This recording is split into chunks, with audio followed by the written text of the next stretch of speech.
Hello and welcome to the 6 Plus show, a podcast for your wargaming and 40k needs. Hobby talk, tactics, tournament reports, lore and much more. We have it all. Please welcome your host for the evening, Tom.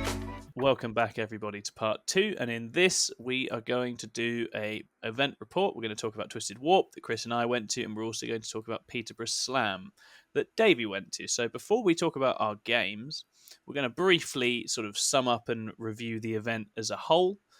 Davey, do you want to offer a little brief review of Peterborough Slam and how you found it, what you thought of it? Yeah, absolutely. So for a bit of context, Peterborough Slam, first time the event's ever been run. Yeah, first time. Oh, amazing.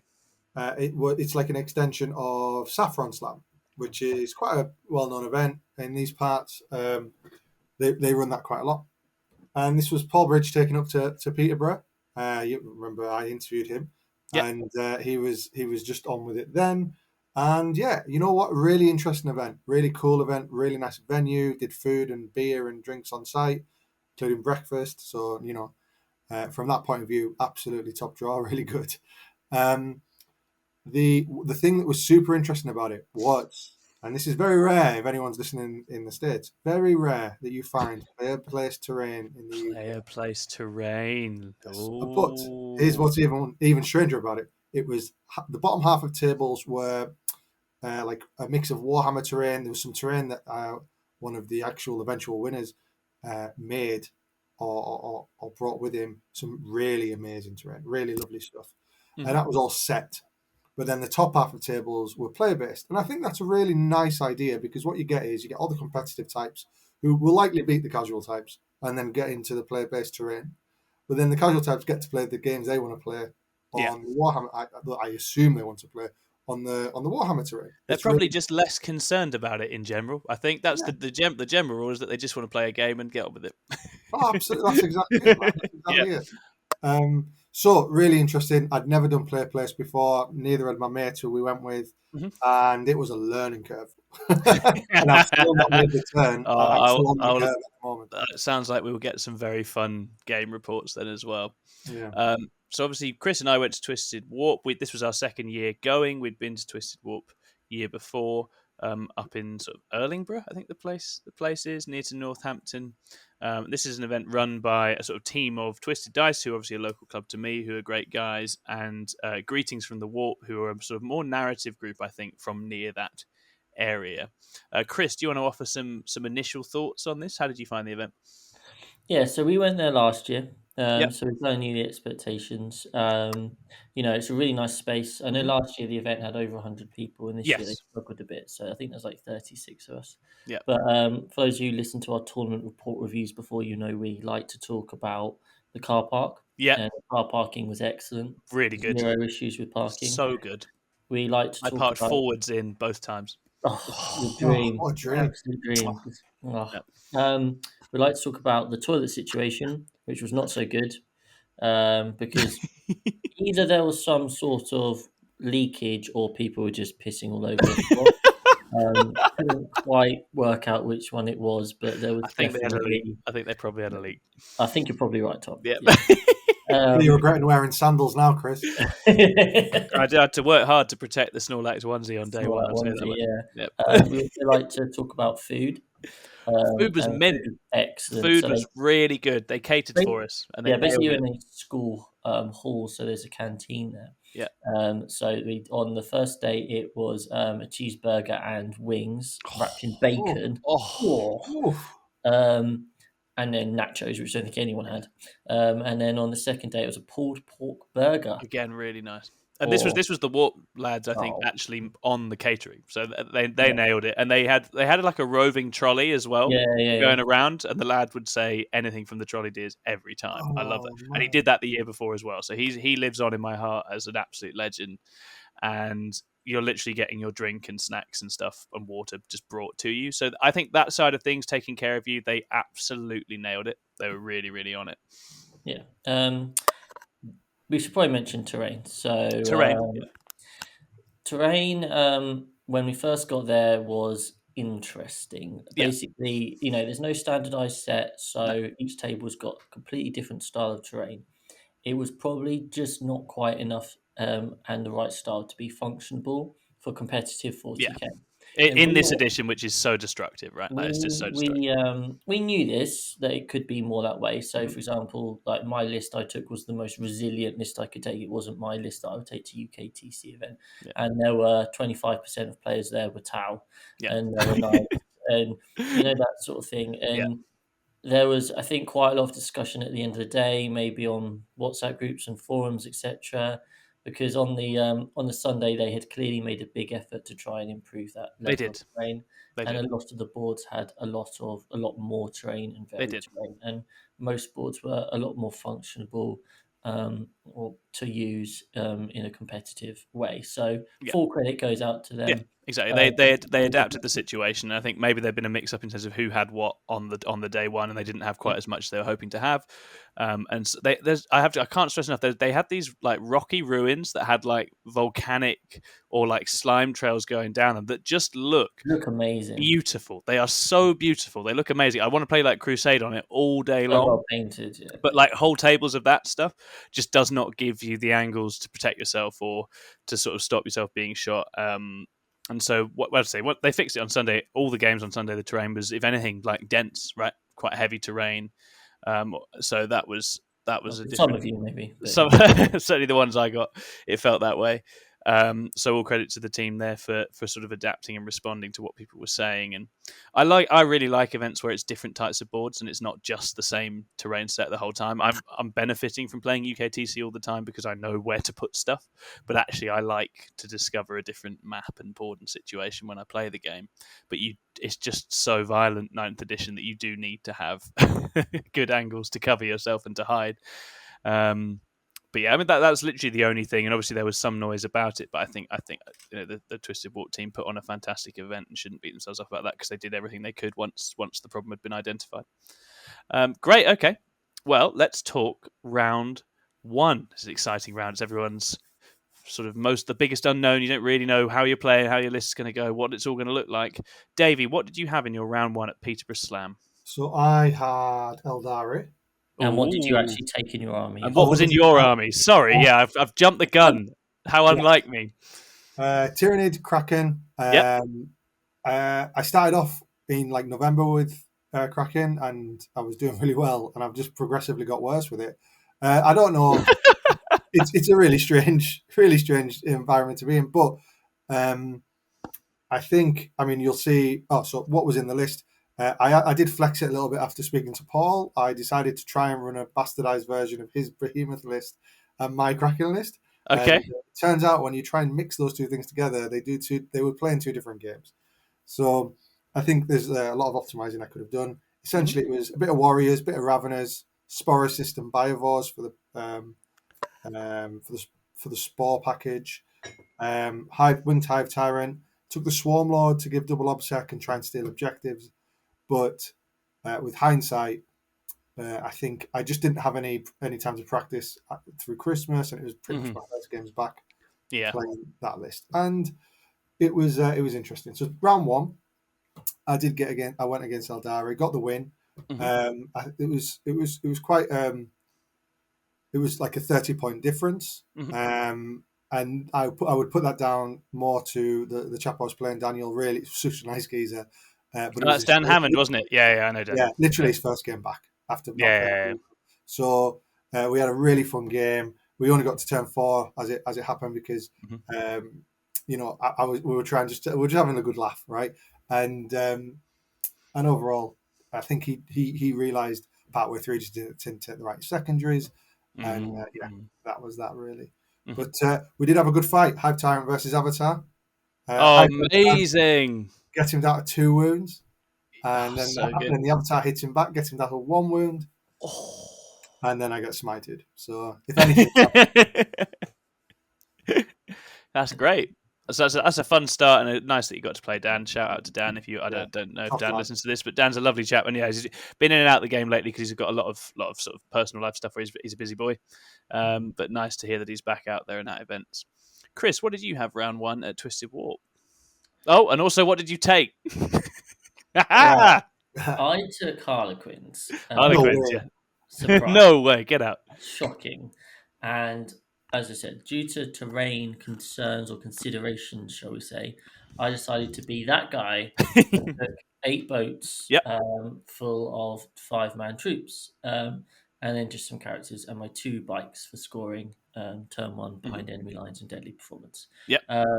That was my best bet. I've never used the list before. My last game I played was at Leicester, where I didn't have a great time against Jamie's Death Guard at the end of the game. And so I just kind of wanted to see how it goes. Those who know me will know that there's one army who I definitely haven't beaten before, and that is Knights. Yeah. So I was really excited game 1 to get to play against Knights. Fortunately, it wasn't a super nasty 14 army list. It was 4 or 5 giant Knights. Oh wow! But unfortunately, the terrain meant that they had quite good lines of sight. We kind of repositioned it, but I mean, it was kind of hard to hold any objective. And furthermore, it was tied to conviction, which is a hold 2, hold 3 mission. So I could basically, I got first turn and just went, well, I'm just going to try and score 4 on my primary each time if I can, because he had the ability to make his knights obsec after a while. So I just spent the first 2 or 3 turns just move blocking him as best as I could so he couldn't get the angles, scoring my points, making sure he didn't score any primary, and then just praying I had a big enough lead. My dice rolling was obnoxious in this game. There were multiple times where I'd rolled 6 dice and rolled 6-4 up in vulnerables. And if I'd rolled badly, every possibility that I just get tabled. But instead, I was able to hold out long enough. On top of that, he chose an assassinate. And because I kept move blocking him, he wasn't ever going to get to any of my characters. And in that matchup, my characters do literally nothing. Oh, yeah, they don't do much. Mirror minds. Yeah, exactly. I think I killed maybe 1 or 2 models the entire game, and those were the 2 armigers that he had. So I didn't bother with any of the big knights. But yeah, I ran out a 66-51 win. He was a lovely guy. I would say his target priority wasn't quite right. He wasn't aggressive enough. He probably needed to be pushing at me just to create those angles a lot more and getting around my move blocks, etc. But I did finally beat Knights. But it did just make me think, like, this isn't a high meta list, and I'm still struggling trying to get by. It was pretty rough. Yeah, no, Knights are always a tough one. Sorry, Davey, you go. What was the mission? Tide of Conviction. So it's like Dawn of War, hold 2, hold 3. That's something I would say for Twisted Warp is they weren't afraid to chuck all the weird and wonderful missions in. Like there was none of this 5 objectives, 1 in the middle bullshit. It was all all really horrible stuff. I don't think we did. No, maybe once. I'm sure, but like it was all the unusual ones. All the unusual ones. Yeah, it was all the others apart from those. But yeah, I got the win, so I was off to a nice spot. Played it well, I think. Sounds like you did everything right. In a situation where, with those big knights, you can't risk the commit, can you? Because it's just you've put the whole army in front of them. If it goes wrong, then that's it. So I think playing it more carefully and using your blocking and playing the scoring was the way to do it. I have got a new habit in my GT attendances of late, which is that I like to play a top 20 UK player in round 1. That's what I do now. You stolen from me. That's what I never used to do this. I used to get incredibly lucky. I used to get like Space Wolves and things like that in my round 1. That used to be the way. Now it's killers. And I got James Marsden, who is a lovely chap from Toys of Mass Destruction, and probably the best Necron player at the moment. Yeah. I don't think that's an unreasonable thing to say. He's been working really hard at Necron. He's been working really hard at Necron since before they were crazy, and he's been reaping the rewards when they're good, which is the way I like to see people play armies, and I really respect that. So, James Marsden, I was running my GSC, so I had about 60 neophytes with seismic cannons. I had a couple of little acolyte squads. I had the sort of pre-game move pure strain gene stealers for offense. I had some ridge runners with an upgrade to go back into reserves and come down turn 1, so some sort of armed support. Got the Kellamorph. got all the little supporting buffing characters, and then a couple of psychers in the Magus and the Patriarch, and I buff those up with the custom trait Synaptic Resonance so that they can reroll their 1s and 2s to cast and load them up with various different tools. And I've got Industrial Affinity, and I've also got 20 Atalan Jackal Bikers as well. And so this is a list that does a lot of resurrecting, puts out a lot of damage, and sort of chews up the board with bodies over a long period of time. I've got various defensive buffs as well, like Accustomed to Turmoil, so you can't be wounded on 1s and 2s. James had a very aggressive destroyer-based list where he basically just had a bunch of really big bricks of destroyers, right? Like a big brick of Ophidians, a big brick of Scorpex, a big brick of the shooty Locust ones, then the Silent King, some Doom Scythes, Tomb Blades, but he also had a Hexmark Destroyer. And that's a very sneaky little unit that I hadn't seen around before. And I was reading its data sheet, and I'm like, this is literally the perfect thing to have if you're playing against GSC. Because what that little dickhead does is when I come out of Deep Strike, he comes out of Deep Strike too, and he shoots me, which is extremely rude. And he's got like a relic pistol, does a bunch of mortal wounds. He's got a bunch of other pistols. And I did the math, and it's like, yeah, he kills basically most of a neophyte 20-man when it comes in. And that's just going to happen. I can't stop it, really. I could try to screen it. He's got 18-inch guns or something. Like it was going to be really difficult to not just get punked by this 65-point hex mark at some point. And me and James had a laugh about it at the start because it was, just brilliant tech. He uses it basically to stop people just scoring easy R&D, right? Because it's going to jump out and basically punk any unit that's coming in to try and score R&D and make it less of a sure thing to sort of shape the secondary game for people. But yeah, this game, first turn was really big on Tide of Conviction because it's really hard to get the score going on Tide of Conviction against Necrons with all the obsec. James got a first turn, pushed up very aggressively, and there was some sort of fine margin calls in the early exchanges that basically meant I just got put on the back foot too hard and couldn't ever really recover and was just sort of shoved off the board. There was a fun moment at the end where I'd put my Patriarch into reserves in turn 4 and he popped out, mentally interrogated a character and nicked James's back objective in the final turn and got me a load of points to sort of save my face a little bit and stop it being as much of a wash as it had been. But he still beat me like 147. So well done, James. And James went on to win the event with a perfect 500 score. Amazing. So well done, James. Very, very incredible performance, and I hope I don't play you again for a while. Davey, what was your round 2? Oh, my round 2 was, so I have the same problem as Chris. I can't beat Knights. And I got Chaos Knights. Apparently, one of the best Chaos Knight players in the world. He was, I think he was first or second for a while this year as well. Mm-hmm. So, really nice guy. Probably the chillest person I've met. So laid back, he was falling over, but just knew everything about his Chaos Knights. Lots of indirect shooting that was doing real bad things to me, just by sheer quantity. But really, I think he obviously played very well. There's some cool moments where I'm trying to fight for that last objective in the middle. It was Abandoned Sanctuaries, and I was just like my Hive Tyrants like flying around murdering armigers, because it was just the massive armiger list. It was all armigers, and just trying to get rid of them.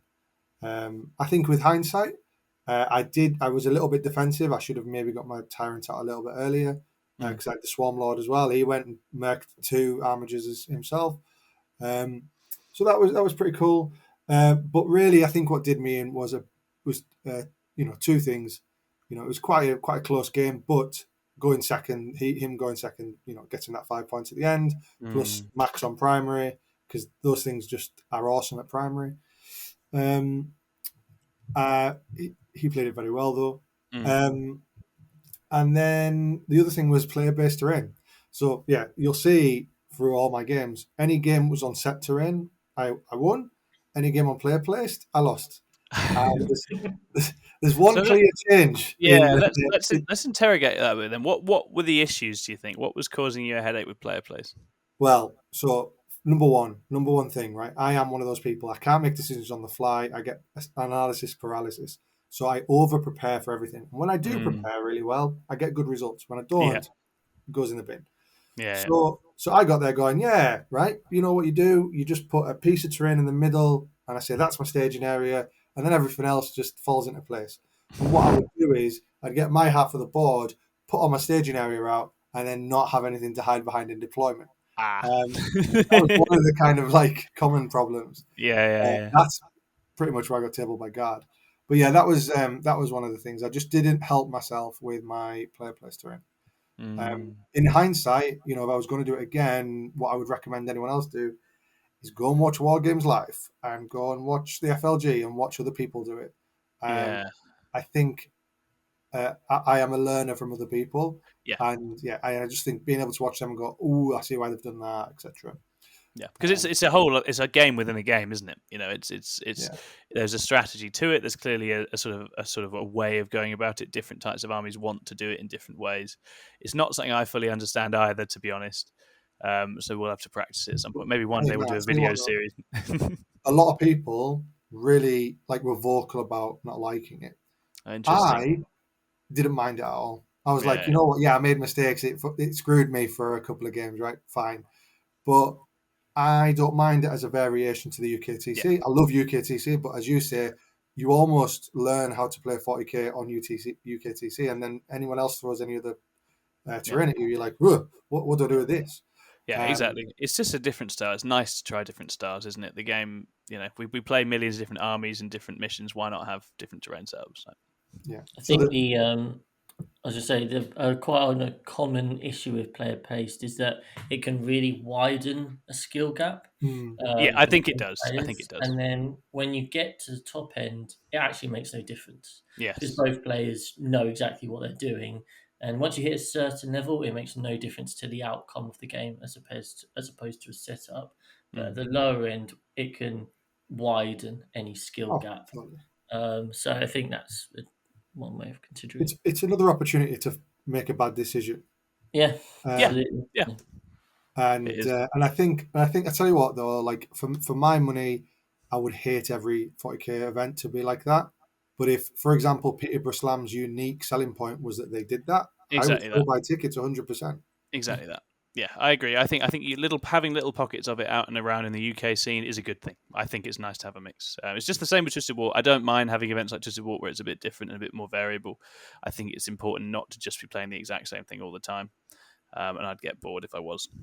Great. Okay. Chris, what did you get round 2? Well, so as we've established in my game 1, I played Internights. I'm not a huge fan of playing Internights, but it wasn't the most optimized list. Mm-hmm. So you can imagine my joy then when round 2, I got Knights again. And not only just Knights, but this time it was 13 Armigers. Yeah. And furthermore, it was on the same board.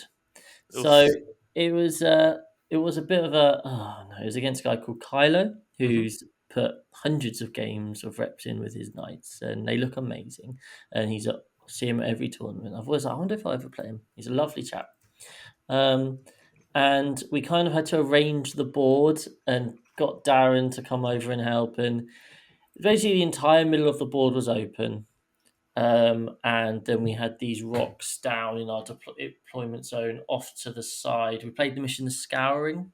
So it's like Hammer and Anvil, all 5 in the middle.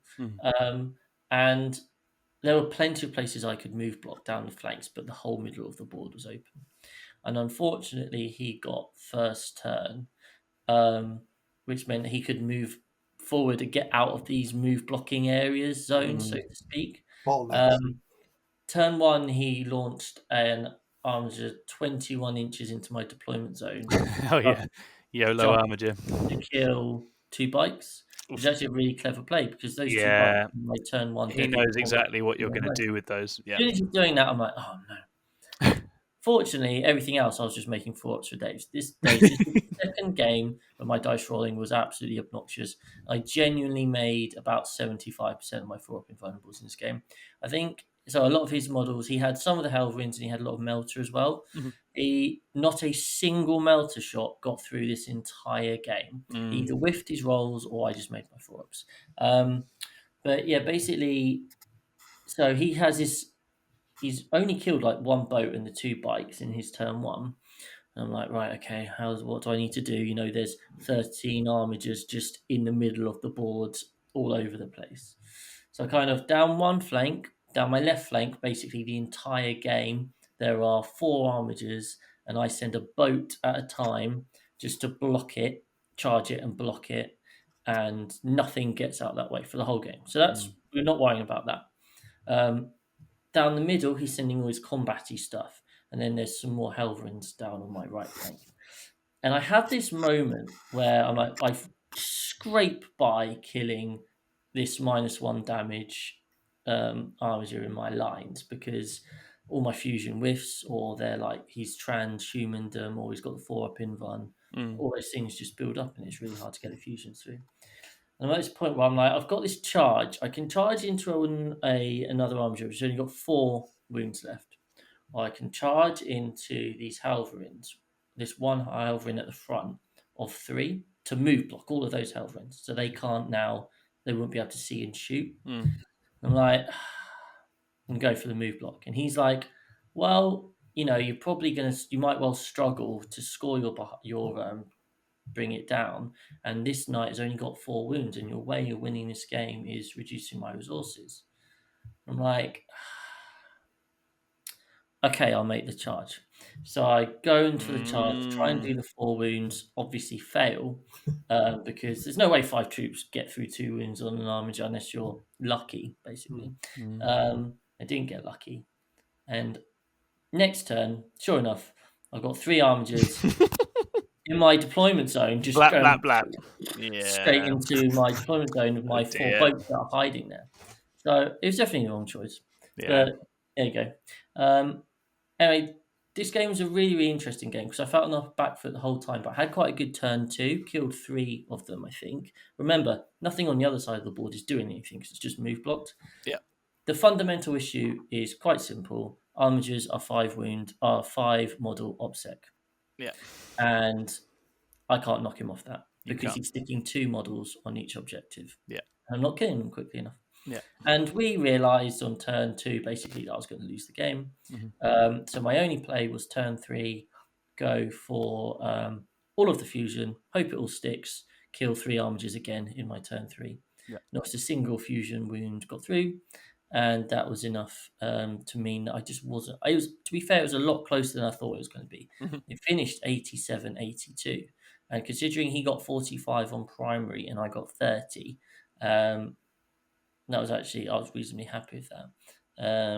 But yeah, it felt like a game where somewhere there's an opportunity to win somewhere. I could almost have worked it out, maybe with another 2 or 3 reps.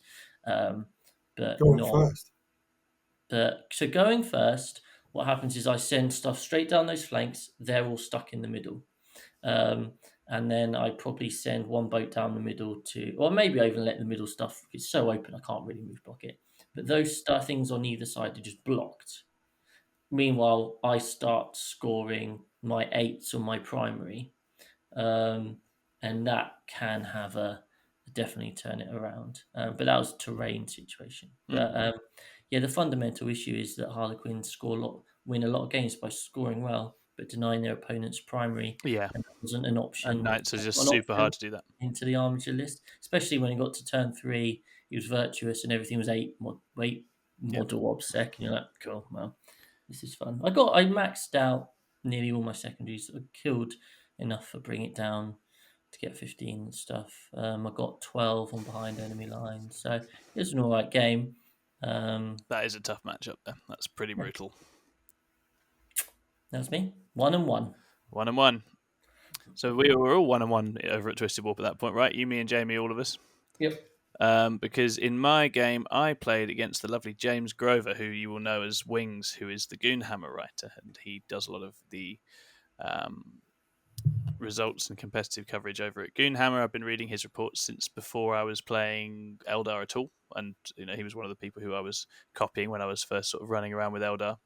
And James had a lovely Orthway list which had a smattering of all the different aspect warriors, swooping hawks and banshees and fire dragons and all sorts of stuff going on, and a bunch of casters backing up an avatar of Cain.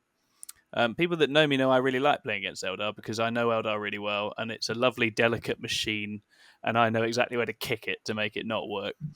And so I have a good time playing against Eldar, and have done all of 9th. Have I lost? I don't know if I've lost 12s in 9th. Maybe once. And to compound the situation, we were on the Scouring, which is a very intimate mission, to put it mildly. You've got 5 objectives right next to each other. So for James, with an army that's very delicate, wants to play its game, score its points, and keep me at arm's length, he is starting right next to my horrible horde. And to actually score primary, he needs to be danger close to a bunch of bikes and neophytes. And basically every objective on that map is in range of my 24-inch seismic cannons, right? It's a pretty horrible map. So the mission was really tough for James.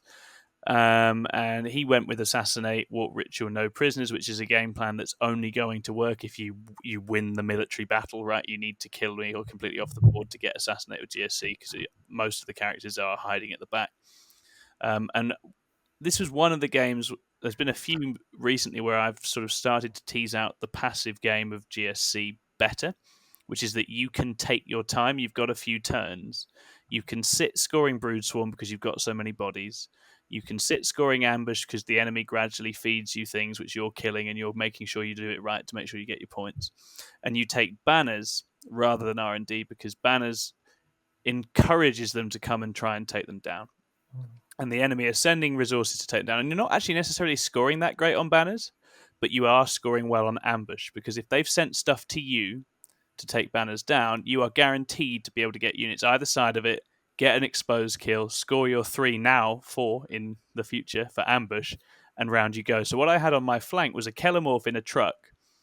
That was all it was, holding one objective. And James kept sending units to take it and stop me holding a banner. The Kellamorph would hop out the truck, kill the unit, hop back in, and just kept scoring me points round and round and round. And I was like, oh, this is a fun combination. I'm going to keep doing this.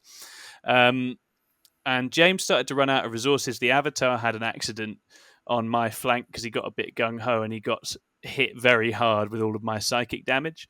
And it is definitely worth saying James rolled abysmally all game. Like his attacks weren't good, his saves weren't good, his feel no pains and runs on the Avatar weren't good. But that meant that the Avatar fell over, and at that point it was time for me to push up. And so the game ended with tons of neophytes and pure strains and bikes sort of starting to flood the Eldar half of the board. There was an amazing moment where a Fire Dragon Exarch just ran through on his own and shot my Magus in the face with a Heat Lance and killed her. Absolutely brilliant, because that got him some assassinate points, and also the Magus had been a massive pain in the arse because she's got the Unwilling Orb, so she can deny from anywhere. Which again, with an Eldar game, he'd already had a situation where a Warlock had gone to do the Warp Ritual and had then got stranded there because he couldn't get him back out again. Then the Kellamorph had killed the Warlock. So it's just a lot of stuff like that where the Eldar game plan, which is very precarious, just wasn't able to function the way it likes to. And James was a bit unwell and had a bit of a rough start to the event. So I think considering that, he was in very good humour and we had a lot of fun with it, and it was a real pleasure to play him, and I hope that I'll play him again in future. But it was a rough matchup for him, and I think he needed better dice than he had to make it work. But it was really nice to see the Avatar out and slashing his way through stuff. Davey, round 3. Round 3. So I'll be completely honest here, because this was an awful event for me. So we got the pairings, and because we were sitting waiting, like, I want to know what I've got, etc. And I'm sitting with my friends, and I get Iron Hands, and I wink at my friend and went, "What a touch! A little bit of Marines, yeah." Thank you very much. Oh, yeah, Iron Hands. Don't mind if I do. Yeah, they're rubbish. They're absolutely not rubbish. They are not, are they, Davey? The geezer's got a plane that's half the size of his deployment zone in a fire reactor, and I'm like, oh. Flies are crap, aren't they? Marine flies are rubbish. And I didn't know enough about the Fire Raptor. And so I did okay on my player-based terrain here. I created like a little fort because I knew I'd get shot at. And that kind of worked okay. However, I could have done it better. And unfortunately, I couldn't hide everything turn 1. Not everything quite. And I thought, well, you know what? If I get first turn, everything will be a-okay. Because he had the drop pod, he had the Fire Raptors, he had 2 Dreads, he had a load of bodies for objectives. Again, really nice bloke, even if he was from Middlesbrough, like fair play. He's good. He was a really nice geezer. He played Max later on with this Fire Raptor as well. So nice. No, top guy. And yeah, absolutely mullered me with this Fire Raptor. So he got first turn. Drop pod comes down. They kill a squad of Raveners, squad of Zone Thropes, and I thought, realistically, that's nearly. I think he probably killed in total 400 points in turn 1. Must be 600 now. Well, yeah, exactly. And I thought, okay, fine. I can get around this. I can figure it out. He's moved his dreadnoughts dangerously close to my Hive Tyrant. I'm like, right, we're going in. So I again had a brain fart and forgot that dreadnoughts are -1 damage. And the Reaper of Obliterax, while Games Workshop intends it to go through those kind of barriers.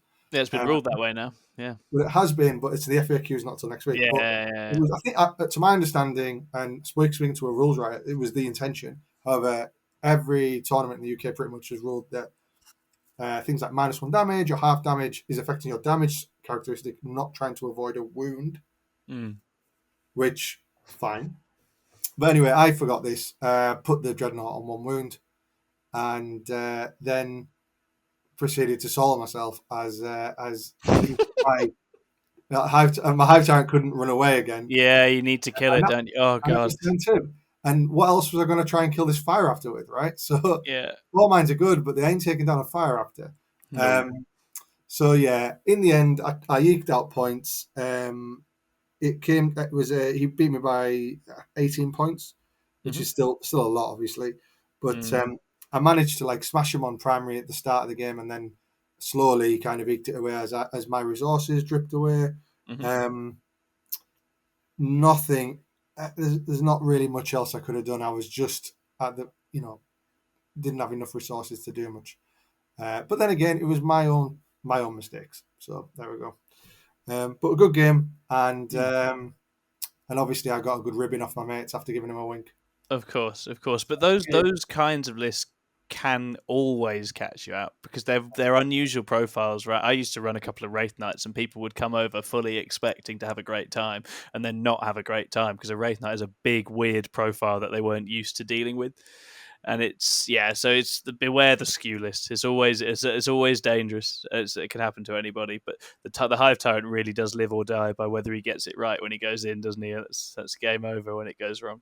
Yeah, it is. It's one of the challenges actually of kind of understanding what will it kill and what won't it kill. And then sometimes it's better just to go for the really easy thing. I think so. For 2-3 turns, literally just bullying chaff seems to be the way, and then staying out of trouble until later.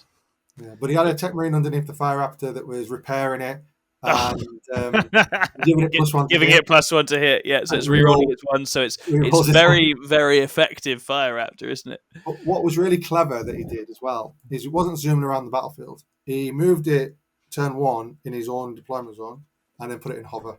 And he just sat there like a big tank shooting the buggery out of me. That's great, but terrifying. Absolutely terrifying.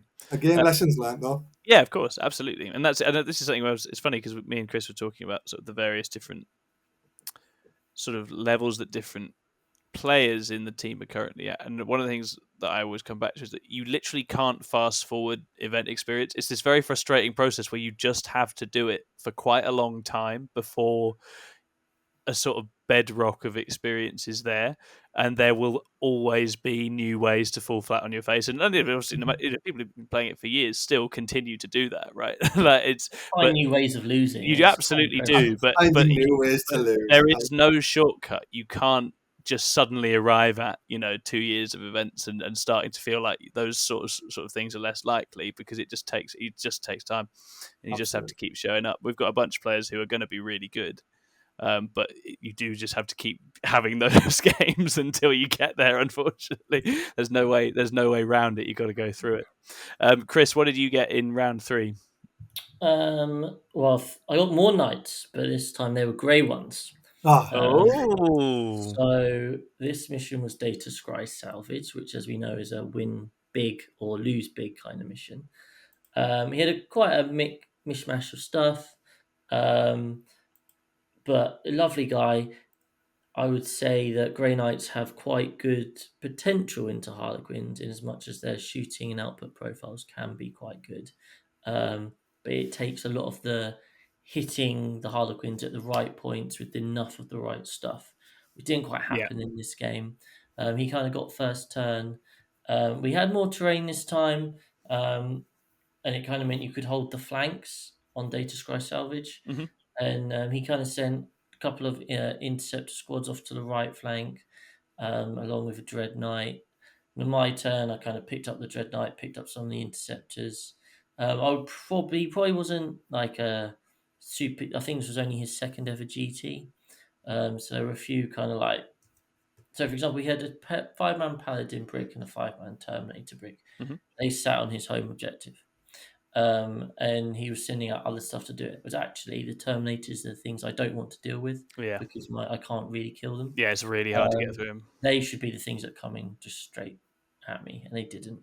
So I was able to pick off the edges, and at turn 3, he kind of just had the stuff left on his home field objective, and I just had both the rest. I had all the objectives. I think I came over at that point. I was like, oh yeah, it's all right. It's fine. Yeah, he didn't, it's in hand.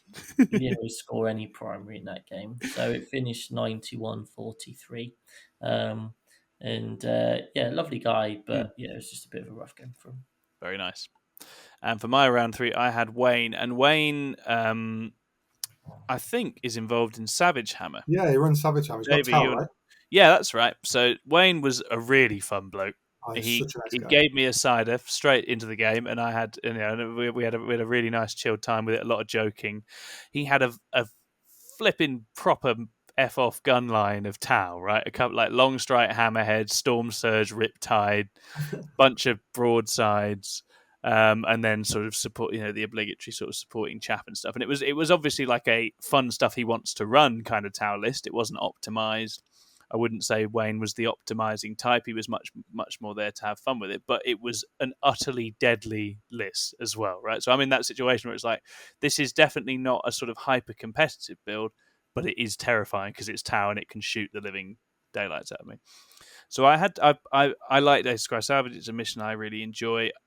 I play the flanks with GSC and Data Scry Salvage quite well, and I managed to do that quite well in this, to the point that I sort of had Wayne's castle kind of lured out down one side, and I basically flanked him. So he came down one side expecting to be able to hit a few things, and then I moved blips with various redeploy shenanigans so that my army just wasn't there. So he didn't really get to shoot much in his turn 1.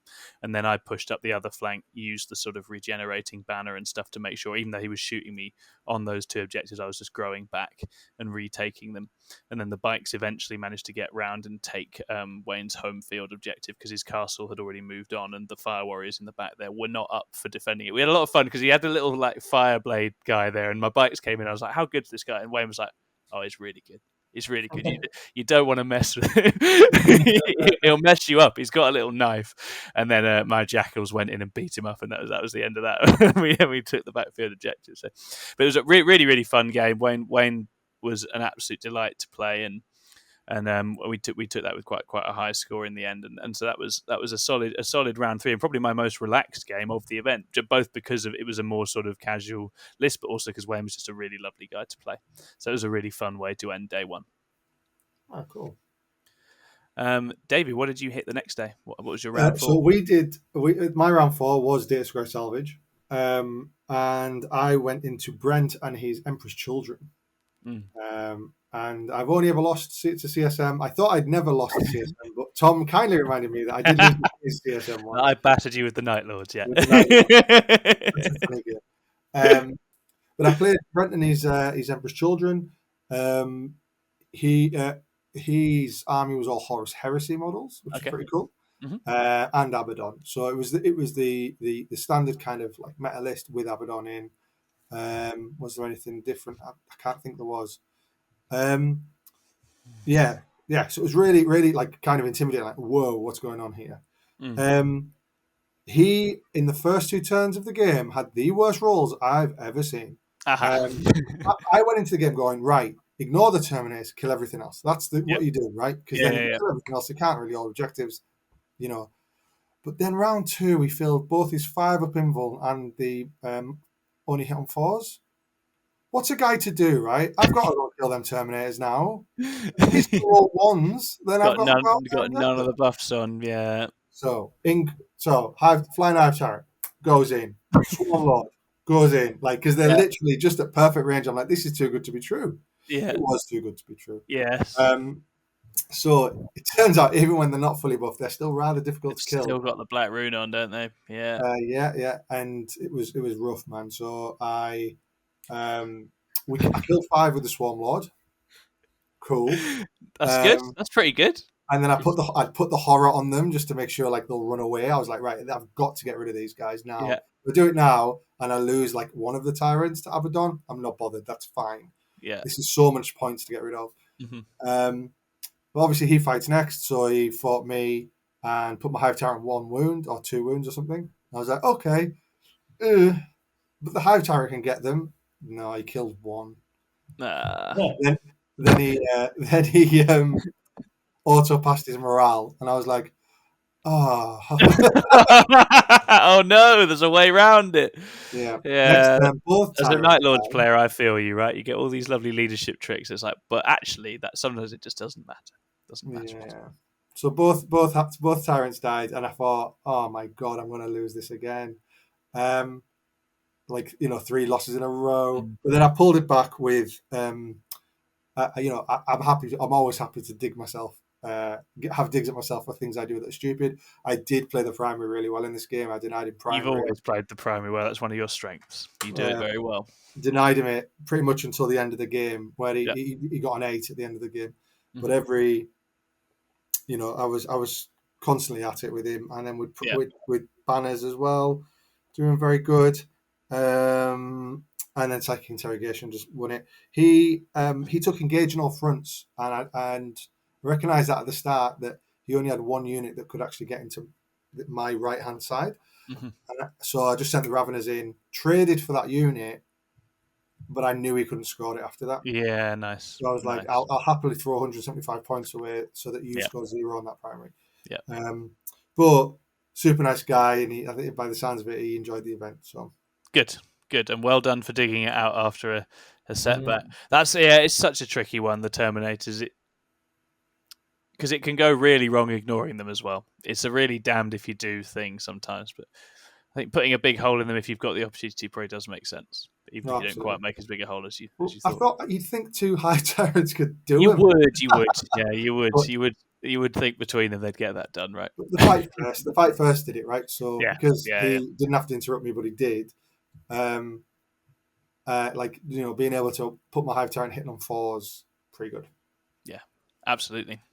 My mistake. Chris, what did you play in round 4? Some absolute dickhead. This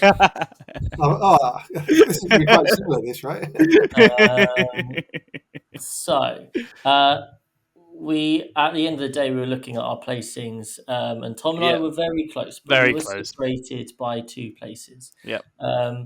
Unfortunately, the person I was supposed to play on that Sunday, I'd already played, which was the 14 Armigers.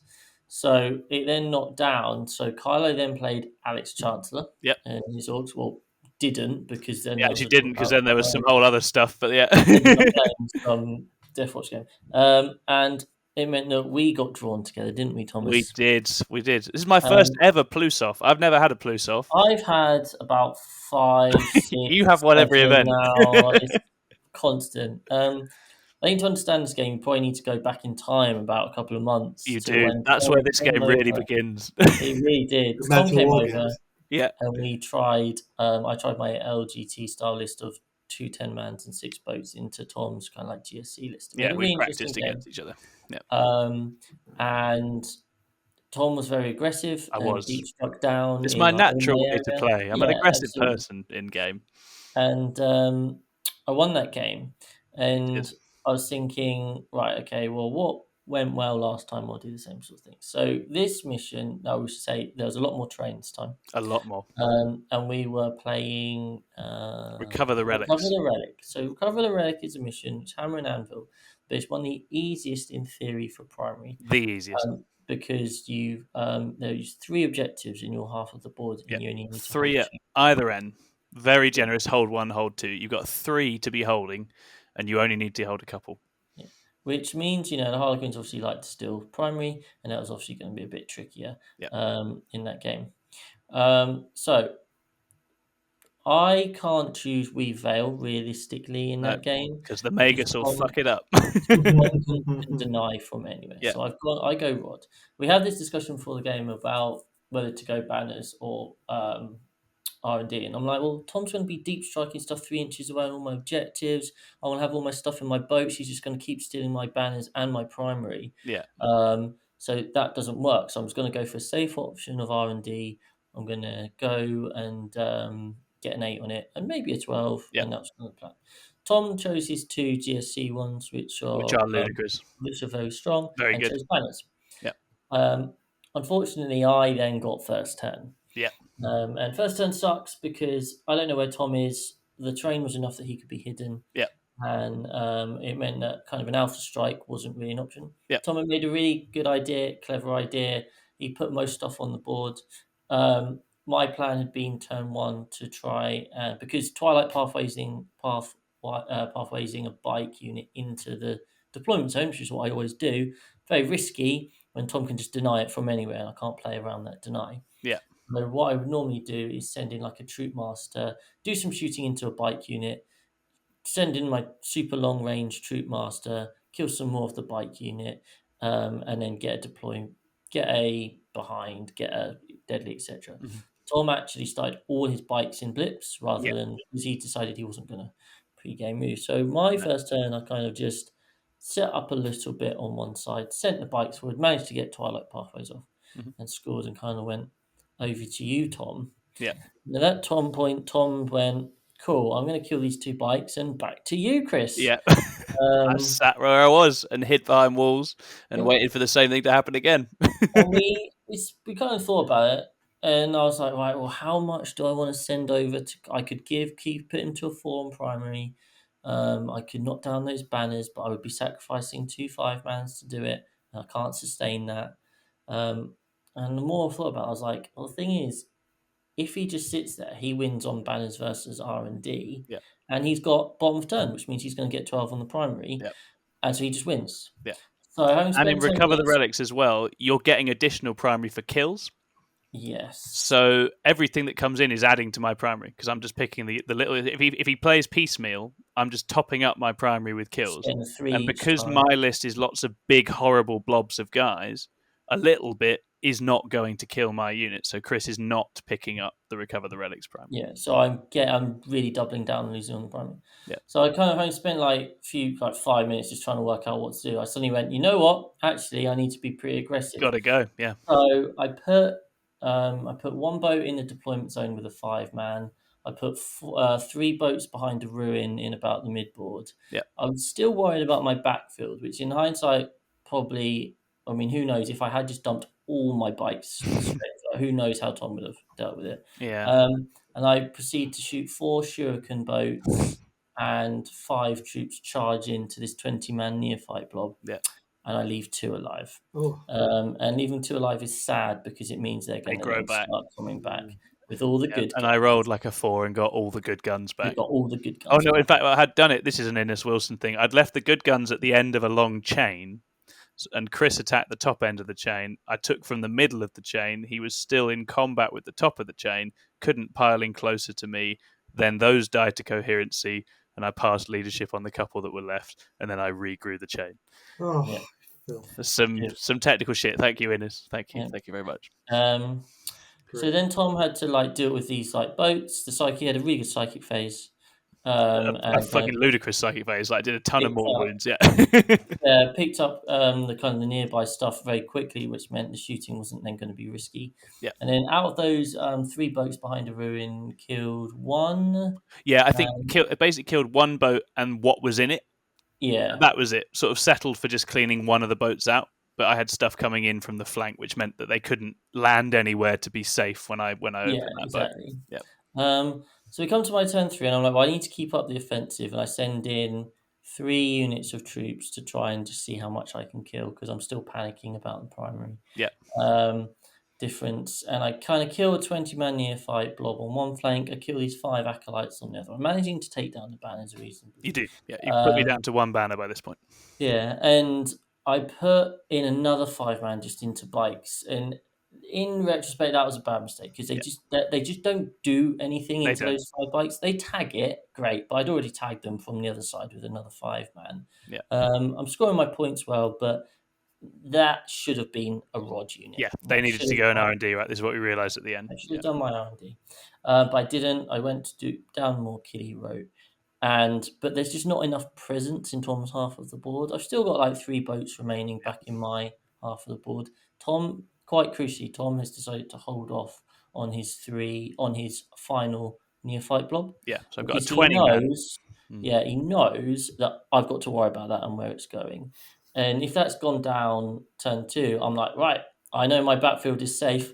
Yeah. Everything's going. Which is exactly what I did when we practiced, however many months before. I dropped everything turn 2, and then I put a huge hole in Chris's army, but Chris still won it with like the handful of troops that were left, because once my stuff's down, it's very easy to tie up and get stuck into. So just keeping that big blob up in the sky, because it was the upgrade to come in 3 away. It also means Chris has to be super careful with his stuff on the backfield, because as Chris says, it's only characters and boats, right? It's actually really hard to stop me dropping on objectives with those units, and he doesn't want to get the troops out, because then the 20 man just drops and kills the troops, right? So it's a tricky position for him to be in as long as that's in the sky.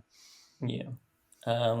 So Tom quite comfortably clears up everything in his lines.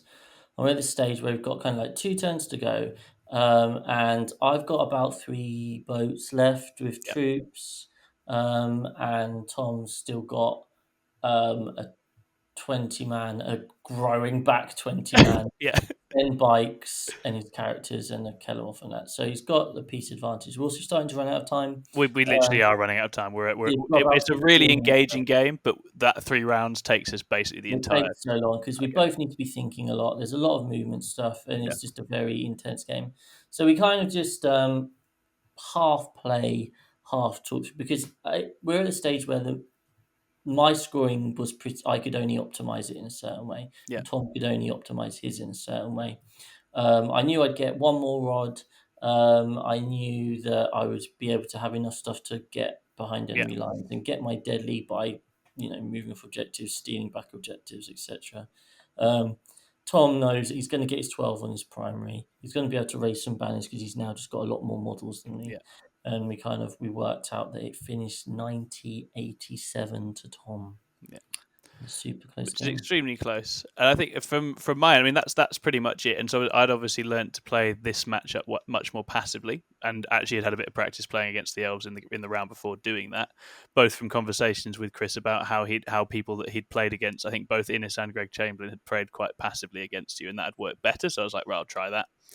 And the other thing with this matchup, there's a lot of luck, because this is the ideal mission for me, because as Chris says, I think almost any other mission in the game, he can keep me on a 4 or a 0 for 4 turns with that list very happily, but on Recover the Relics he can't in the same way, unless he goes all in at the start, which I know Chris is reluctant to do, and I was very much gambling on it. If I go second and I hold off and Chris hasn't committed to go all in, I can probably hold him off. Yeah. And that's kind of the pattern of the game. But I think the other thing to say is, as we started running out of time, I started playing like absolute garbage. Like, I had the resources to win the game. I was in a position to win the game. I had gone into this psychologically. Beforehand, I'd gone into the game, and I didn't communicate any of this because this wasn't relevant at the time. I was like, I wasn't expecting to win the game because I know it's a really hard matchup. I'd gone into the game. For me, the most important thing was to not bitch and moan about Harlequins, and that was my mission. Because anyone who knows 6++ knows that behind the scenes, I'm very critical of Harlequins. And I've been very hard on Harlequins the whole time Chris has been playing them, because I've got a bit of a bee in my bonnet about how they wrote the book, and I'm not a huge fan of the rules for Harlequins this time round. But I was very determined for that not to be something in the game with Chris, because I want it to be a fun game and a clean game, and not have any sort of bitching or moaning or negativity. So that was what I was focusing on psychologically, as well as playing the game as sort of as focused as I could. I was like, stay in the game, don't get sucked into sort of saltiness about anything like that. When it became apparent I could actually win the game towards the end, and there wasn't enough time, I was definitely flapping and useless and making bad decisions. And at that point, Chris very much was just like, just chill out and let's just work this. Let's just work out how this goes with the rules left out. Because I think he could very much see that left to my own devices, I was just going to make a bunch of garbage I've never plays. seen like it. It was quite interesting. Yeah, you were literally almost shaking. Yeah. Dropping dice. Yeah. I was just suddenly a bit spooked and surprised. And I'm someone who can get a bit shaky and rattled mentally anyway. That's just me. And that decided to kick in. And Chris very much stepped in and saved the day by not allowing me to completely fuck up the end of the game. So I'm very appreciative of him for that. And it would actually been really fascinating to fully play out those last 2 rounds, because although we've got the rough sense of how it goes, it's 40k, and it's one of those things where who knows exactly, but yeah, that's how it went down. And it was an absolutely fascinating game. Really, really interesting. Sounds very wholesome. It was, as I say, for me and Chris always have good games, but that was one of the best ones we've ever had, and it was really, really fun and tactically. And it was just that moment in 2 where you're just like, I've got to go, because for a minute it looked like you were going to have another turn of not. I was just going to send one. And I was like, if he does that, then I'm home, right? If it's another turn of me just nibbling away at his stuff without him getting stuck in, then there's no way. But then you did force the issue and make it much scarier. Yeah, I think, and if you want to actually see this in a visual representation, we have just released a bite-sized battle report in which we filmed the game. It's an 8-minute battle report, and we just talk about our turn. You can see it visually, and at the end of the game, I say, obviously, if I chose some banners, it would be a different game because Tom has to come to me. I have to come to him. But if I just dump 6 boats behind or in the middle of the board behind a ruin to cut some of the line for sites down, and I just go, right, these are going to be 6 boats. How many are you going to kill? Yeah. And then all the troops are going to come out and they're going to come at you. And we're just going to have a fight and punch up in the middle. And I'm going to shoot you. I'm going to tag your stuff with my boats. I'm just going to try and beat you as quickly as I can. Yeah. That is another way that I could maybe have gone about. I think there's a very reasonable chance that you A, zero me for a turn, and B, take every banner down doing that, which is really rough for me. And it's just that level of commitment. Also, with the way Harlequins play with the trapping and the consolidating, there's every chance that something gets stuck and you're just there, and I can't get you out. And we also agreed your Twilight list would be better into me than your light list as well. And on that terrain, there was a ruin on each side, reasonably close to the halfway point, where a 10-man would be able to stage and then next turn charge into the deployment zone, and that would have been nice. Yeah, but wholesome's the right word. It was a wholesome game, and I came away very, very inspired by the example set by my captain. So that's a nice thing to have at an event, I think. And I'll remember it for a long time. All right. Let me win next time. Oh, mate, it wasn't let you do anything. You'll see. Say if we play that exact match again, I know what's happening. Yes, you do. Oh no, I don't want to draw him at Nottingham. I really don't. I really don't. So round 5, Davey, how did you finish up? Well, this one was a short one. So Jamie Balcom. Oh, hello. Yeah. Okay. Yeah. He always sticks with Custodes. He loves Custodes. He takes nothing but Custodes. Yeah, he's dedicated. Except he played guard. What? New guard. God, we couldn't have set that up there. Why is he playing you if you're 2 and 2? Well, who knows, right? But he, so I'd never met him before.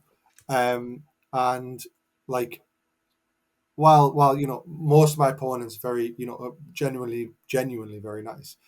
Jamie was also super nice, but also has this kind of like competitive professionalism about him, which I really kind of appreciated. I was like, all right, I'm in a game here. Oh, absolutely. Yeah. As it was though, I was in a game for 3 turns and then I was tipped. Yeah. I'd not really played New Guard before. Obviously seen a bit of it. I messed up my player-based terrain like an absolute trooper. It was the worst setup I've ever done. in the that I had done in the entire day. And looking at the score, it is really sad reading. So I got 7 on my primary. What mission were you playing? We were playing Secure Missing Artifacts. That's the one where you auto 45, right? If you're alive. If you're alive. So what it was, I made really great staging errors and tried to block his shooting. Yeah. But again, never gave myself anywhere to hide in my actual deployment zone. Which you do want against guard. Which you do want, yeah. And I thought, what, I'll go first. If I go first, this is all right. This is all right. Yeah. No. But I'd realised it as we were deploying. I'm like, shit. Turn 2, I can hide in lots of places. Yeah, I'm going to have my whole army hidden in the midboard in safety. We've just got to get there is all. And there was, and I think he knew straight away because he got first turn. And then here's one for you. He measured out 9 inches away from my tyrant guard. Obviously, I've put the tyrants out very visible, so I'd have to waste that space for them hiding behind the terrain piece. He then, and I'm looking at the tanks going, oh my God, where am I going to hide from these tanks? So I've deployed like, okay, I think this kind of works. Forgot about the Kassakin. Yeah. Drops in. You don't want to forget about them. They're quite good. He said something along the lines of, I could just kill loads of stuff, but I'm just going to kill your tyrant guard. It's one thing to have someone do something absolutely brutal to you, but when they explain it, it's so much. Yeah, he's got the bedside manner, doesn't he, of a sort of 1950s doctor, just taking you to town. Yeah, but he was great, man. He was great. He's fantastic, and he's such a good player, Jamie Balkan. Like very, very talented. He knew his shit big time. He gave us a bit of a chance. He threw a lot of stuff into the middle, and I was like, my Raveners don't even need to advance to get there. But then, essentially, he lured me out just to murder everything I had left. So turn 3 tabled, which led me to a score of 27. Ooh. And that was generous. That was very generous of him when we were talking. Ouch, Davey, ouch. 96. Yeah, that's rough. Yeah. That's one of those. That's 27 is what I scored against Death Guard on stream at Goonhammer Open. So I know how it feels. It happens. Oh, okay. I don't feel as bad now. Yeah, it can happen. And but also with a shooting army like that, guard is scary. We should all be very afraid. So I went 2-3 overall, and I was the second best Xenos player. Yes. Flipping have it. Yeah. They didn't do a best Xenos player. They didn't do any best. They didn't do best anything. I'd have had a best hive mind. He did last year because he won best thousands. Yeah, he did. Okay, cheeky bugger. But the main prize looked nice. Anyway, after you, David. And just to say who won was your good friend and former adversary Jack Tite. Jack Tite's a very, very, very talented player. Well done, Jack Tite. What I'm liking about Jack Tite this season, it's a different list every time. He's just rushing through these different demons builds and he's smashing it with every single one. It's just remarkable. Really, really cool. A lot of top players, it's the same list, for like a few months. Yeah, but he just seems to put a different one down each time and just clean up. Incredible. Yeah, just super good. Chris, what did you have round 5? Well, I got to play on the same table again. You did. And this time the train wasn't as nice. But before that, my opponent rocked up, and my opponent was Ken. Ken Chambers. Ken Chambers. Smiling killer. I played Ken before at last year's Twisted Warp. I was going through some personal stuff, which meant that I was in a awful mood, and I had to play him with my Custodians into his Grey Knights. And I lost quite comprehensively. And this time, Ken's come over, and Ken has just played Harlequins. He just played Dom. Dom Maidley. And he's just played on a table where Dom can put all his boats and hide everywhere, and Tau can't shoot him because he's hidden, and then Dom can go and do the Harlequin things. So Ken come over and basically says, if you want to go home, I'll just concede now. Classic Ken. Yeah, Savage Hammer Reborn. Yeah. He told us about that, actually, while we were chatting. And I'm like, well, I don't want to get... And he was like, well, I came over and I thought I'd check the table, and there is a bit more shooting on this table, so I guess we can play, but, if you don't want to play, then I'm happy to go home. Like, no, we'll play, it'll be fine. So he's already coming in just expecting to get hammered, which I've spoken to lots of people about this. I really hate it. Yeah, this was exactly why in our game I was like, I don't want any of that crap involved. I'm not having any of that. It's just so not true. So many different things can affect that game. Exactly. And especially with Tau into 4-up invuns. Yeah. No, we get setting up the train, and the mission is abandoned sanctuaries. Ken's got, I guess you would say, an unusual Tau list, not top tier, but at the same time, it's got 2 bombers, it's got 2 riptides, it's got a crisis suit bomb with a shit ton of drones, and that's enough. Yeah, he's very competent with his Tau. Oh, he's an incredibly competent player. Full stop. He's very dangerous. Very dangerous. It's one of the hardest games I ever had against him. He's scary. And on top of that, he's Borken, which, for those who don't know, is a bit of extra range, but it's also -1 strength to guns. It is. When targeting vehicles and monsters. Yeah. And what that means is that my Shuriken is now strength 5. Yeah. Which actually is basically -1 to wound. Yeah. Is how it works. It's massive in that game. Yeah. And they've got an ignore invuln strat, don't they? They've got an ignore invuln strat, which is quite good into Harlequins as well. I think Borken is like the anti-Harleys one. It felt like it. Yeah, it is. So anyway, we set up the terrain, and Darren comes over and helps us set up. And the problem is that we are given multiple places to hide in our deployment zone. All 3 ruins I can hide in my deployment zone. In the middle, there is nowhere to hide.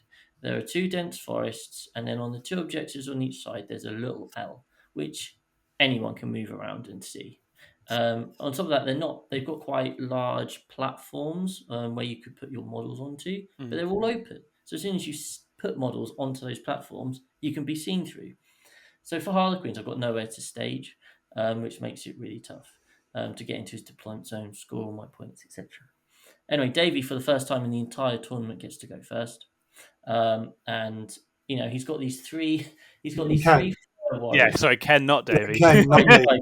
You won't blame me. Somewhere else at the same time, Davey was wishing he had gone first, but it wasn't. Ken's got these 3 fire warrior units. One on his positioned on his back home field objective, and 2 others just on the line in the open. And he's just saying, I'm going to get aerospace targeting relay by going first and moving them. And if I don't go first, they die, and I probably score a 0 on this secondary. But oh well, who cares? Yeah. So obviously, Davey gets to go first and just scores a 9.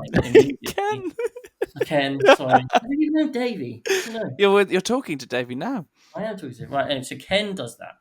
And on top of that, he flies his 2 bombers over. He kills one just with the mortal wounds, shoots, kills another one, kills the squad inside. There were only 2 left because 3 died on the get out. And then fires into another one and leaves it on 1 wound through, again, some ridiculous dice rolling by me. So I'm there at this point. I'm like, right, okay, I've nearly lost 3 boats and a unit or 2 already, and I haven't had to get to go yet. Where on earth can I go? Wherever I go out in the midboard, I just get shot by riptides or by crisis. And I've got these 2 planes to deal with. At that point, I made the decision to refocus on killing those planes. In hindsight, that's probably a bad decision, actually, because those planes are like basically pointing right close to my edge. They can only go off in separate directions, 2. And actually, I could probably position them, my stuff, so they can't bomb. And I can certainly make 1 pointless by going just to one side of the board. So maybe I could have left them alone. Instead, I leave like 4 boats in my deployment zone to try and kill these planes, and send like 3 boats off, or however many boats off, kind of down the flank where the riptides are. So I want to stay away from the. I want to make the crisis come out to play, and the riptides have got super long range, whereas the crisis haven't. So I can go. I'll go try and turn it into hammer and anvil and go down that flank. Anyway, I then proceed to put 12 fusion shots into the planes, and 1 gets through. I rolled a lot of 3 to hit and then -1 to hit. I did eventually kill them, and it's one of those things where Ken was like, yeah, your dice rolling was awful. But actually, the planes died at the end of the day. It just took shuriken shots to kill them, which we're now winning on 5s. So, yeah, it is what it is. The fundamental issue was then I was slightly left out in the open. On top of that, he auto exploded a plane. and it did a load of mortal wounds, killed the boat, which was on 1 wound. All those. I just forgot you could auto-explode planes. Yeah. I didn't know Tau had that. That's brutal. Yeah, and the Devilfish. So what happened was for 3 turns I played the game with 3 Star Weavers because 5 were dead, and I felt like I didn't really ever have a chance, and I didn't have a chance. I kept scoring my points, as is our way, whilst the crisis bomb made its way to the middle, then into my deployment zone. Yeah. Just wiped as I went. Just went on a Can't kill killing anything. spree. I can't kill these. I think in that game I killed 10 of the Fire Warriors, the 2 planes, and a few drones. Because as soon as I stuck myself out, I just died. So it was just like little shots and little bits of combat. But I just had no middle ground area. So I lost 91-78 in that game. Well, it's not even that far. It's still a very good score. Well, I mean, if you think so, yeah, the army just scores well, doesn't it? And the fact I was quite happy just to keep. But it was abandoned sanctuaries. I was going second. That's a big point swing at the end. I was desperately just trying to keep my 5-mans around so I could go and score those points at the end of the game. But I lost like 1 or 2 boats too many to be able to have that point swing. Because if you think I lose by 13 and that final turn can actually be a huge point swing, or 5 points for holding the middle, 12 points for holding more objectives. If I just had the ability to do that. He chose an assassinate, and my final turn, or my turn 4, was right. Here's a troop master in a boat. I'm going to strategic. We're going to pick him up, and he has to come down next turn, and you can't get the final assassinate points. He was that desperate. But he managed to get to other characters. But yeah, so I finished 2 and 3. I think that was pretty much my worst showing of the army to date. Yeah, I scored well. Yeah, and it's that usual combination of matchups and missions and first or second, right? It's always the way. Like there's always you had a whole bunch of the toughest situations. I think you can see why the 8 boats is good, because it sticks to the recipe really well. It wasn't for me. I like having my combat, and I am a creature of habit. I do like just knowing the terrain. I like the UKTC kind of format, and Harlequins do struggle when you don't have the middle-ish area to go and do your stuff later on. Like if I played into a combat army on that board, though, like I've got a chance, right? Exactly. It does depend and vary. Be a bit disappointing, but we've got Nottingham coming up. I go back to my final hurrah of a 4-pin run. Yeah, twilight 6 boats. I've got my 2 10-mans. How I change it after that, we'll see. But yeah. Should we touch on very quick 30-second synopsis on what we're taking to Nottingham? Yeah, should we finish with Tom? Tom's got to go. Sorry. Yeah, sorry. I've got a game to talk about. I've got one more game. It's a doozy, and then let's think about Nottingham. So, I get my first ever competitive game against Leagues of Votan in round 5, which is exciting. And it's a chap called Simon, and he's got 18 of the Pioneers Bikers, 3 packs of 6, 2 Hecaton land fortresses, bunch of foot lads, the magic fixer man who stands beside the fortress and makes it good, and a Carl who points and judges. And that is about it, because it's Votan, right? And they don't have loads of stuff, and he's gone for these really big, blocky units. Now, Votan is something... Well, sorry? No berserkers, no melee. No melee at all, all guns. He went Ymir. It was a very shooty, gun line type build. And I had been thinking about Votan in the run-up to this because I've been building them and playing them for crusade purposes. I'm not looking to run them competitively, but I do really like the range. And so I had thought a little bit about how GSC and Votan go together, and my assessment was, well, that's just not a fight. I don't win the fight, but I can win the game. And Simon is relatively new back in the game. He's a long-term player and has watched the game and knows the game well. He's going to LVO in a couple of weeks, so he's not a completely fresh chap, but he's been out for a little while and he's come back. And he's only played like 6 or 7 games with this list, but he's in the position to go 4-1 at an event, which tells you, again, the raw power of it. And I do a shenanigans thing, because GSC have a secret secondary stratagem, and I used it for the first time, and I took Psychic Interrogation, but I made it secret so that Simon didn't know I had it. Because we've got this board where we've got these great big crates in the center framing either side of the objective. It's abandoned sanctuaries, right? Which again probably is a plus for me, because although my bikes can't pre-game move, neither can his, which I'm happy with in this situation. I'll do that deal. And there's little sort of L shapes in the crates, and I'm sort of looking at thinking I can get my Psykers in there. Very good coverage of that bit of the board for Psychic Interrogation, and as long as he doesn't know I'm going to do it at the start, the chances are his characters are coming into that area, and then it's going to be hard because they're dwarves. They're not going to be rushing to get out in the immediate, because he needs them out and about for the various re-rolls and judgment tokens and fixing and all the other things they do. And I take Broodsorm, and I can't take Ambush because I'm not going to kill units reliably enough. So Psychic Interrogation replaces that, and I go Broodsorm and R&D, because R&D on Abandoned Sanctuaries is really nice because there's just so much empty space in the corners. No, and again, he's not got tons of stuff. So there's no objectives in the corners. Yeah, exactly. Exactly that. And I've got 2 Acolyte squads who, when I'm playing R&D, basically hop around the board. They will tick off my own quarters, and I'll send them off one at a time with my Return to Shadows and pop them down in other corners and get the whole 4 done with 2 Acolyte squads. So it's quite hard to stop me doing it unless you're very aware that's what I'm going to do. And then the next bit for this is I basically have to try and do him on the primary, and I set up a very elaborate trap with the regeneration, because he's not played Genestealer Cults much. So I have Neophytes trailed out near to the center objective, but behind the ruin, and then I put my bikes in front of them, and I tag the middle, and I just say, I've sent some Pure Strains up and killed a few bikers and tied him up on the side, and I just say, off you go.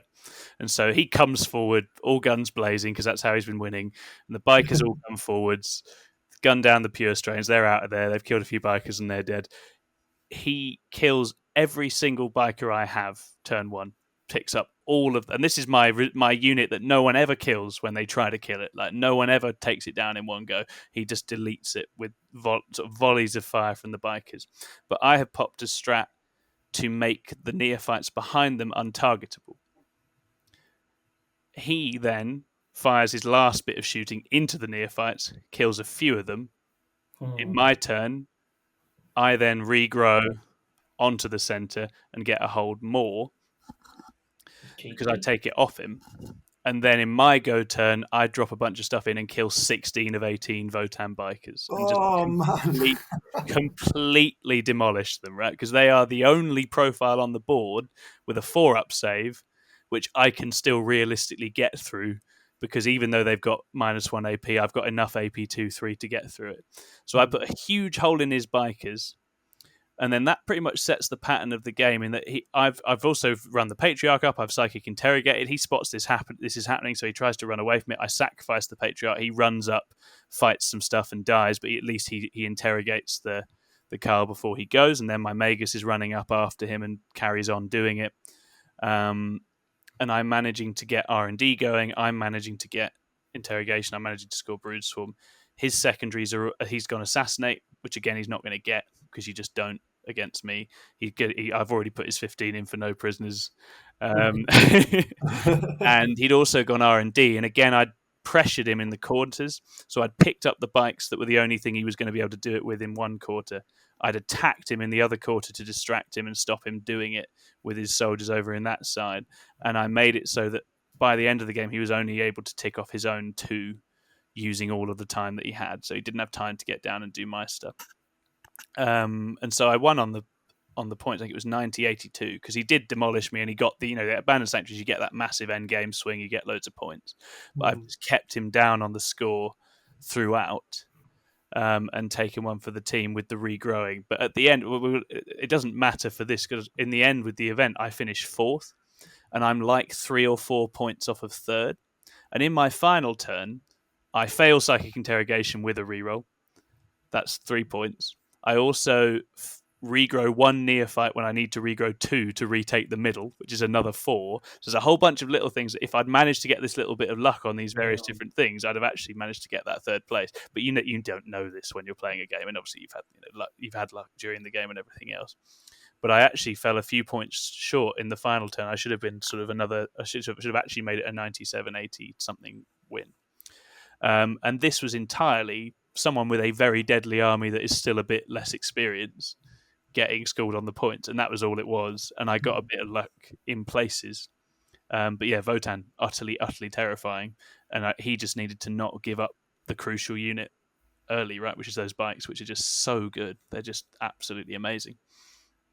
Yeah, good game. And Votan is very scary. Absolutely.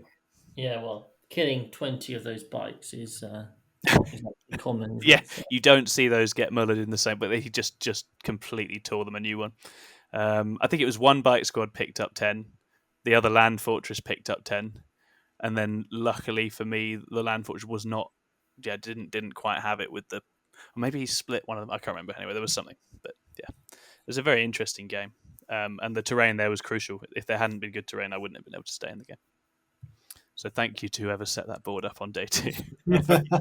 I'm very grateful. It's very funny because Simon had clearly had a lot of salt from people all event for Votan, basically.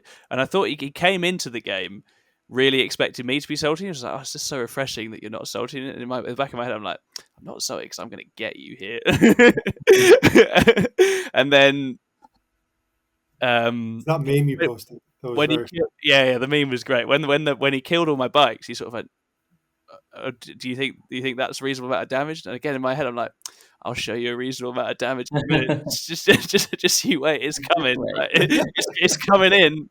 It was a very funny game, but also we had really good banter. He was a really funny lad. So I think it's a brilliant list. If you're new back at it and you're going to LVO, that list is going to just give people nightmares. I think with the 18 bikes and all the shots. So I wish him the very best of luck at LVO.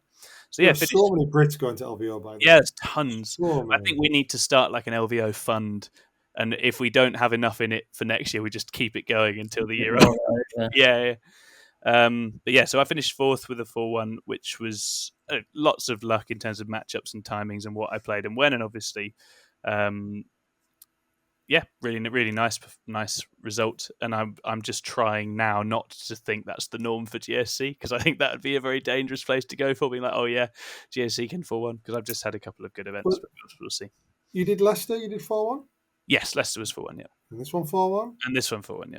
It's a trend, mate. It's a trend. Yep, so we'll see. We'll see. I think for Nottingham, we were talking about what we're changing. For Nottingham, all I'm changing is the Ridge Runners are out for some neophytes and another bike, a little bike back to do the same thing. Because the core of the list is good. And as long as Psychic Interrogation doesn't need line of sight, it's actually still really good for me to have, because it's a nice passive option. Yeah, I think the list just allows me to play a very defensive game, which I've not historically done, but I'm quite enjoying now I've figured it out. But there are just some armies I just lose to. But we'll see how we go. And what are you changing for Nottingham, Chris? So I'm going to go back to my Twilight list. So the previous 2 events, the UK TC events I'd run, I went 4-1 at Coventry, and then at Leicester I went 3-2. But that was with me throwing away my final game against Jamie, being leaks. So it should have been another 4-1. Yeah. So that was kind of, I feel like I like that list. I like the balance. I like it. I think you get to show off a lot more of your range with it. Yeah. And the trap that Twilight can put the opponent in is just so amazing that it's just such a cool thing to have. It's got a few tools which I've got, I don't know, like 11 games on it with it, 12 games on it with UK TC terrain now. So I'm a bit more aware of bits. So I like having the combat punch. So I feel it's a good list. And we're going to Nottingham. There's like 450 players. Yeah. One of us is just going to get a good run. Surely. One of us is going to get screwed over and have to play ridiculous matchups. I think I'm due being screwed over, and I'm kind of psychologically preparing for that. Happen to some of us. But some of us will get some nice ones as well. It's just statistical. With that many players, if you think you get to round 4 and there's going to be nearly 60 undefeated players. Yeah.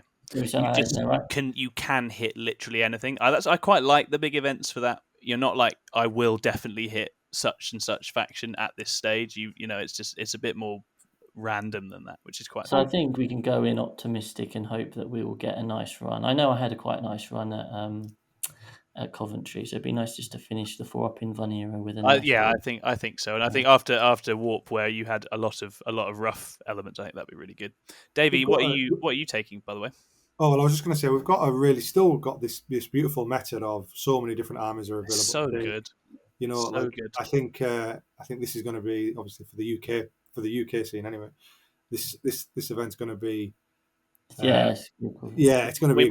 We might look back on it as a real high point if things do get out of hand over the next few months. Yeah. And I was looking at the top 10 for Twisted Warp, where again it was 9 different factions in the top 10.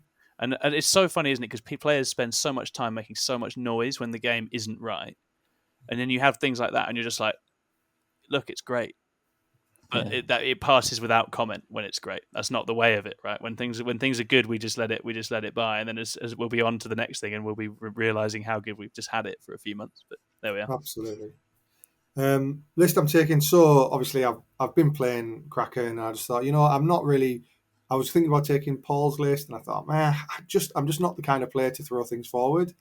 Like I've been trying it for ages, and it's it's like putting on someone else's shoes. So I've decided to go with something a little bit more janky that I've created that is probably garbage, but it's going to be a lot of fun. It's going to be a lot of fun. It is not. It's a custom hive fleet, which my abilities are to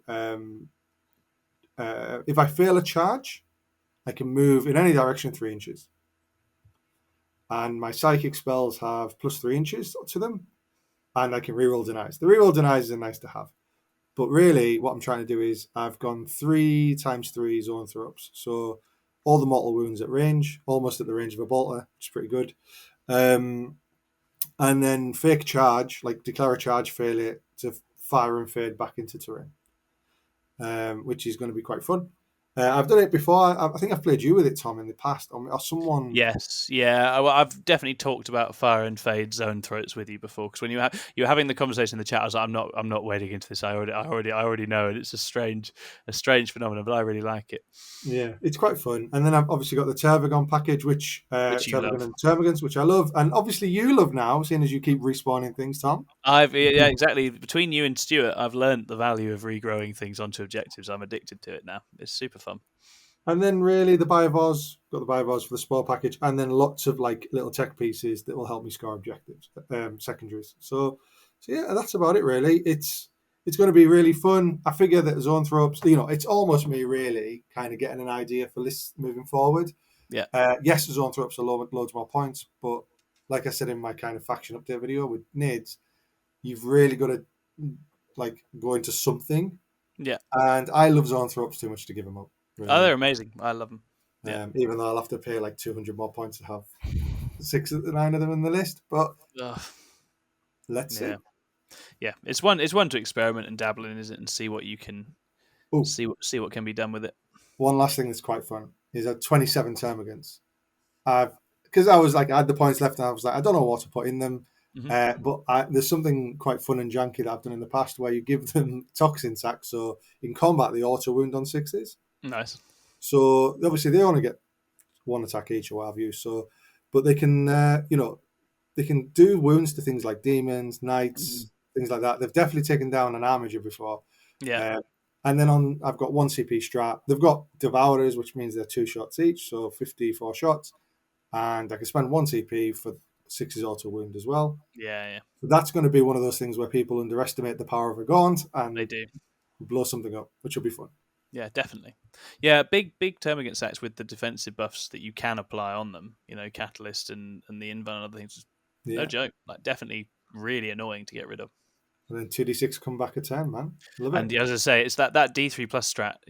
Getting that to sing is always when you're doing well. So I think that would be, that sounds like a lot of fun. And also, I think this is something we were thinking about and talking about the other day. But if you've taken something a bit fun and unusual and experimental, you're going into it in a headspace of, this is something I'm enjoying and it's fun and that's what it's for.